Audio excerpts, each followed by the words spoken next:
നമസ്കാരം. My divine വർഷിപ്പിലേക്ക് എല്ലാവർക്കും സ്വാഗതം. ഇന്ന് പറയുന്നത് കർക്കിടക മാസത്തിലെ 30 വ്യാഴാഴ്ച ചെയ്യേണ്ട ഒരു വഴിപാടിനെ കുറിച്ചാണ്. മലയാള മാസത്തിലെ ആദ്യത്തെ വ്യാഴാഴ്ചയാണ് നമ്മൾ 30 വ്യാഴം എന്ന് പറയുന്നത്. 30 വ്യാഴം എന്ന് പറയുമ്പോൾ മഹാവിഷ്ണുവിനെ ഭജിക്കാൻ ഏറ്റവും ഉത്തമമായ ദിവസം കൂടിയാണ്. ജാതകത്തിൽ വ്യാഴഗ്രഹം ബലഹീനമായി നിൽക്കുകയാണെങ്കിൽ വ്യാഴന്റെ എല്ലാവിധ നല്ല ഗുണങ്ങളും അനുഭവിക്കുന്നതിന് വേണ്ടി വ്യാഴാഴ്ച വ്രതം അനുഷ്ഠിക്കാവുന്നതാണ്. ഗുരുദോഷം മാറുന്നതിനും ജീവിതത്തിൽ ഐശ്വര്യം, വിദ്യാഭ്യാസം, സാമ്പത്തിക അഭിവൃദ്ധി എന്നിവ ഉണ്ടാകുന്നതിനും വ്യാഴാഴ്ച ദിവസങ്ങളിലാണ് വ്രതം അനുഷ്ഠിക്കാറുള്ളത്. വ്യാഴാഴ്ച വ്രതം അനുഷ്ഠിക്കുമ്പോൾ ഒരിക്കൽ ഊണോടുകൂടി വേണം വ്രതം എടുക്കേണ്ടത്. ഈ ദിവസം പാലും നെയ്യും ദാനം ചെയ്യുന്നതും വളരെ ശ്രേഷ്ഠമാണ്. ഭഗവാന്റെ ഇഷ്ട വഴിപാടായ തൃക്കൈ വെണ്ണ വഴിപാടായി നടത്താവുന്നതാണ്. സന്താന സൗഭാഗ്യത്തിനു വേണ്ടിയും വ്യാഴാഴ്ച വ്രതം എടുക്കാറുണ്ട്. സന്താന ഗോപാലമൂർത്തിയാണ് ഭഗവാൻ ശ്രീ ഹരിവിഷ്ണു. സാധാരണ നമ്മൾ എടുക്കുന്ന വ്രതങ്ങളെപ്പോലെ തന്നെയാണ് മഹാവിഷ്ണുവിന്റെ അനുഗ്രഹത്തിനും വ്യാഴദോഷം മാറുന്നതിനും വേണ്ടി വ്യാഴാഴ്ച വ്രതം എടുക്കുമ്പോൾ മഹാവിഷ്ണുവിന്റെ 12 നാമാവലി, വിഷ്ണു സഹസ്രനാമം ഇതൊക്കെയാണ് ചൊല്ലേണ്ടത്.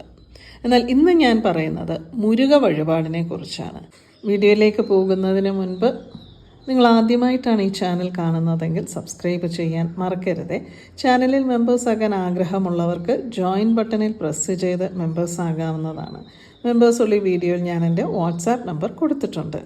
അപ്പോൾ വ്യാഴാഴ്ചകളിൽ എന്താണ് മുരുക വഴിപാട് ചെയ്യുന്നത് എന്ന് പറഞ്ഞാൽ, സാധാരണ നമ്മൾ ചൊവ്വാഴ്ചയാണ് മുരുക വഴിപാടുകൾ ചെയ്യാറുള്ളത്. അപ്പോൾ വ്യാഴാഴ്ചയും മുരുക വഴിപാടും എന്ന് പറയുമ്പോൾ, വ്യാഴം എന്ന് പറയുന്നത് ഗുരുഗ്രഹമാണ്. തിരുച്ചെന്തൂരിൽ മുരുകൻ ഗുരുസ്ഥാനത്താണ് ഇരിക്കുന്നത്. അതുകൊണ്ട് തന്നെ വ്യാഴാഴ്ചകളും മുരുകന് വളരെയധികം പ്രാധാന്യമുള്ള ദിവസമാണ്. ഇത് 30 വ്യാഴാഴ്ച ചെയ്യേണ്ട ഒരു വഴിപാടാണ്. ഏത് മാസത്തിൽ വരുന്ന 30 വ്യാഴാഴ്ചയും ഇത് കാര്യം ചെയ്യാവുന്നതാണ്. നമ്മൾ എത്ര ശ്രമിച്ചിട്ടും നടക്കാത്ത ചില കാര്യങ്ങളുണ്ടായിരിക്കും. അങ്ങനെയുള്ള കാര്യങ്ങൾ വളരെ പെട്ടെന്ന് തന്നെ ഈ ഒരു കാര്യം ചെയ്യുന്നത് വഴി നമുക്ക് സാധിച്ചു കിട്ടും. അപ്പോൾ ഇതിനെന്താണ് വേണ്ടതെന്ന് പറഞ്ഞാൽ, സാധാരണ ചൊവ്വാഴ്ച നമ്മൾ വെറ്റില ദീപം കൊളുത്താറുണ്ട്, അല്ലെങ്കിൽ 6 വിളക്കുകൾ മുരുകന് മുന്നിൽ കൊളുത്താറുണ്ട്. വ്യാഴാഴ്ച നമുക്ക് ഒന്നുകിൽ വെറ്റില ദീപം കൊളുത്താം, അല്ലെങ്കിൽ 6 ദീപങ്ങൾ കൊളുത്താം. വെറ്റില ഇല്ല എന്നുണ്ടെങ്കിൽ ഒരേ ഒരു ദീപമോ 6 ദീപമോ കൊളുത്താം. അത് മൺചിരാതിൽ വേണം കൊളുത്തേണ്ടത്. ഇനി ഇതിൽ നമ്മൾ ഒഴിക്കുന്ന എണ്ണയാണ് ഇവിടെ ഏറ്റവും ഇമ്പോർട്ടൻ്റ് ആയിട്ടുള്ള കാര്യം. സാധാരണ നമ്മൾ മുരുകന് ദീപം കൊളുത്തുമ്പോൾ നല്ലെണ്ണയോ അല്ലെങ്കിൽ നെയ്യോ ആണ് ഉപയോഗിക്കാറുള്ളത്. എന്നാൽ ഇവിടെ നമുക്ക് നല്ലെണ്ണയും നെയ്യും വെളിച്ചെണ്ണയുമാണ് ആവശ്യമായിട്ടുള്ളത്. അപ്പോൾ ഇതെല്ലാം തന്നെ നമ്മുടെ എല്ലാവരുടെയും വീട്ടിൽ അവൈലബിൾ ആയിട്ടുള്ള എണ്ണയാണ്. വെളിച്ചെണ്ണ എല്ലാവരുടെ വീട്ടിലും കാണും. പിന്നെ നല്ലെണ്ണയാണ് എല്ലാവരും നിത്യവും ഉപയോഗിക്കുന്നത്. വെള്ളിയാഴ്ചകളിൽ ദീപം കൊളുത്തുന്നതിന് വേണ്ടി നെയ്യും വാങ്ങി വെച്ചിട്ടുണ്ടാകും. ഇത് ഒരേ അളവിൽ വേണം ഒഴിക്കേണ്ടത്. അതും നമ്മൾ ശ്രദ്ധിക്കേണ്ട കാര്യമാണ്. ഒരു മൺചിരാതോ അല്ലെങ്കിൽ 6 മൺചിരാതോ ആണെങ്കിൽ ഒരു ചെറിയ സ്പൂൺ എടുക്കുക. 1 സ്പൂൺ നല്ലെണ്ണ ഒഴിക്കുക, 1 സ്പൂൺ നെയ്യ് ഒഴിക്കുക, 1 സ്പൂൺ വെളിച്ചെണ്ണ ഒഴിക്കുക. അപ്പോൾ ഈ 3 ഓരോ സ്പൂൺ വീതം ഒഴിക്കേണ്ടത്. നിങ്ങളുടെ മൺചിരാത് ചെറുതാണെങ്കിൽ ചെറിയ സ്പൂൺ നോക്കി എടുക്കാവുന്നതാണ്. മൺചിരാത് ഇപ്പോൾ വലുതാണെങ്കിൽ ഓരോ വലിയ സ്പൂൺ വീതം ഒഴിക്കാവുന്നതാണ്.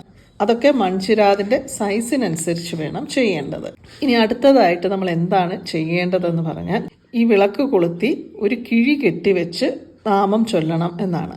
കിഴി കെട്ടുന്നതിനായിട്ട് ഒരു യെല്ലോ കളർ തുണി അല്ലെങ്കിൽ വൈറ്റ് കളറിൽ മഞ്ഞൾ മുക്കി ഉണക്കിയെടുത്താലും മതി. അതിലാവശ്യമായിട്ടുള്ളത് 5 മഞ്ഞൾ കഷ്ണമാണ്. ചെറിയ ഉണങ്ങിയ മഞ്ഞൾ ചെറിയൊരു 5 കഷ്ണം എടുക്കുക.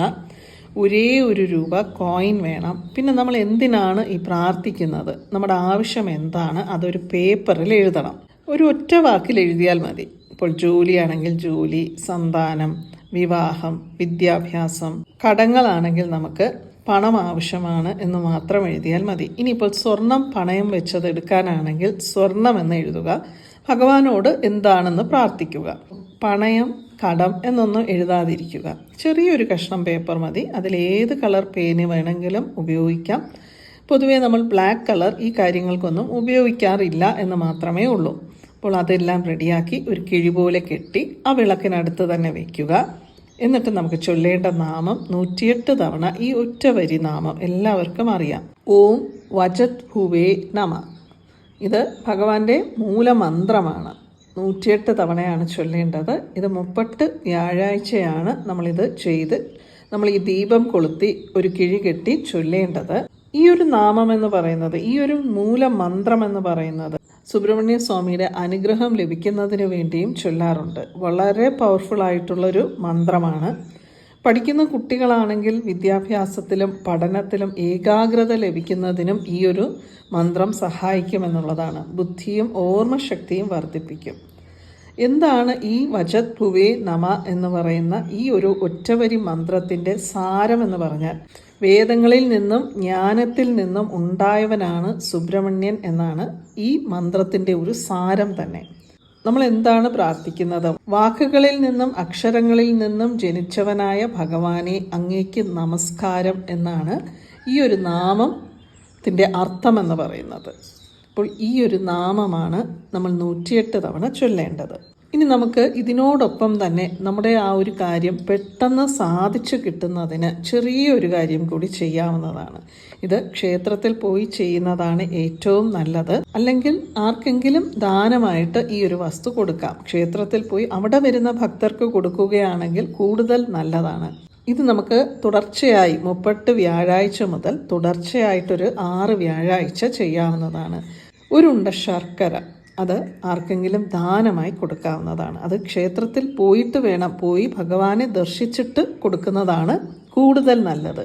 ഭഗവാനോട് പ്രാർത്ഥിച്ചിട്ട്, ഇനിയിപ്പോൾ ആരുമില്ല നമുക്കിങ്ങനെ കൊടുക്കാൻ, ക്ഷേത്രത്തിൽ വരുന്നവർ വാങ്ങില്ല. ചില ക്ഷേത്രങ്ങളിൽ വരുന്നവരൊക്കെ തന്നെ ഭക്തർ കൊടുക്കുന്ന കാര്യങ്ങളൊന്നും വാങ്ങാറില്ല. എന്നാൽ ഇവിടെയൊക്കെ ആണെങ്കിൽ ക്ഷേത്രത്തിൽ വരുന്നവരൊക്കെ തന്നെ അവർ പ്രസാദമൊക്കെ ഉണ്ടാക്കി കൊണ്ടുവന്ന് എല്ലാവർക്കും വിതരണമൊക്കെ ചെയ്യാറുണ്ട്.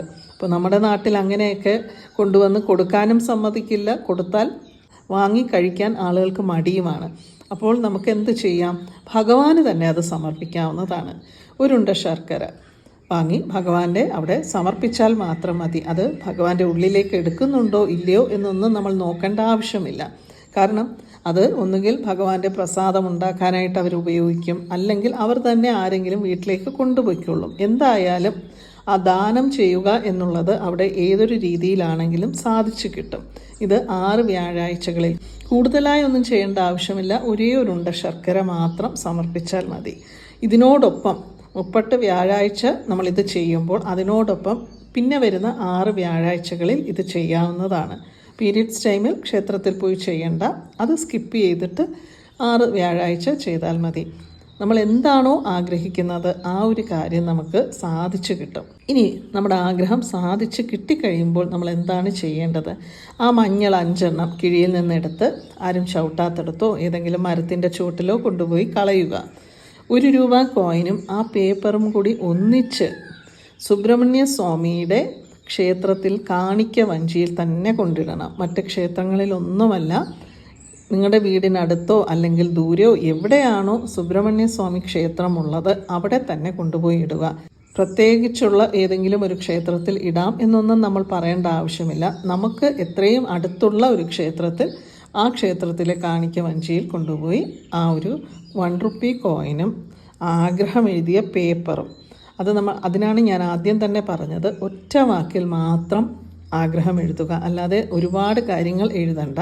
കാരണം ആ കാണിക്ക വഞ്ചിയിൽ ഇട്ട് കഴിഞ്ഞാൽ മറ്റുള്ളവർ അത് വായിക്കും. അതുകൊണ്ടാണ് നമുക്കെന്താണോ ഭഗവാൻ സാധിച്ചു നൽകേണ്ടത് അത് മാത്രം ആ പേപ്പറിൽ എഴുതിയാൽ മതി. ഇത് ഏതൊരു 30 വ്യാഴാഴ്ചയും ചെയ്യാവുന്നതാണ്. ഈ കർക്കിടക മാസത്തിന് വളരെയധികം പ്രാധാന്യമുള്ളത് കൊണ്ട് തന്നെ ഈ കർക്കിടക മാസത്തിലെ 30 വ്യാഴാഴ്ച ചെയ്യാൻ സാധിക്കുന്നവർക്ക് ചെയ്യാവുന്നതാണ്. ദീപം കൊളുത്തണം, ഒരു കിഴി കെട്ടണം, ഭഗവാന്റെ നാമം 108 തവണ ചൊല്ലണം, ശർക്കര ദാനം ചെയ്യണം. ഇത്രയും കാര്യങ്ങൾ മാത്രമേ ഉള്ളൂ. നാമം ചൊല്ലുന്നതും കിഴി കെട്ടുന്നതുമൊക്കെ ഒരേ ഒരു വ്യാഴാഴ്ച, അതായത് ഈ 30 വ്യാഴാഴ്ച മാത്രം ചെയ്താൽ മതി. കണ്ടിന്യൂ ചെയ്യേണ്ടത് 6 പ്രാവശ്യം കണ്ടിന്യൂ ചെയ്യേണ്ടത് ശർക്കര ദാനം ചെയ്യുക എന്നുള്ളത് മാത്രമാണ്. നാമമൊക്കെ നമുക്ക് വീണ്ടും ഏത് ദിവസവും ഒരു 3 തവണ ഓം വജത് ഭുവേ നമ എന്ന് ചൊല്ലാം. അതിന് കുഴപ്പമൊന്നുമില്ല. കിഴിയൊന്നും കെട്ടണ്ട. അതുപോലെ തന്നെ ആ ദീപം 3 എണ്ണകൾ ചേർന്നുള്ള ദീപവും ആ ഒരു ദിവസം മാത്രം കൊളുത്തിയാൽ മതി. എത്ര പ്രാർത്ഥിച്ചിട്ടും നടക്കാത്ത കാര്യങ്ങളുണ്ടെങ്കിൽ തീർച്ചയായും ഈ ഒരു കാര്യം ചെയ്യാവുന്നതാണ്. വിശ്വാസത്തോടു കൂടി ചെയ്യുകയാണെങ്കിൽ സുബ്രഹ്മണ്യ സ്വാമി കൈവിടില്ല. എല്ലാവർക്കും ഈ വീഡിയോ ഇഷ്ടപ്പെട്ടു എന്ന് വിശ്വസിക്കുന്നു. വീണ്ടും മറ്റൊരു വീഡിയോയുമായി കാണാം. നന്ദി, നമസ്കാരം.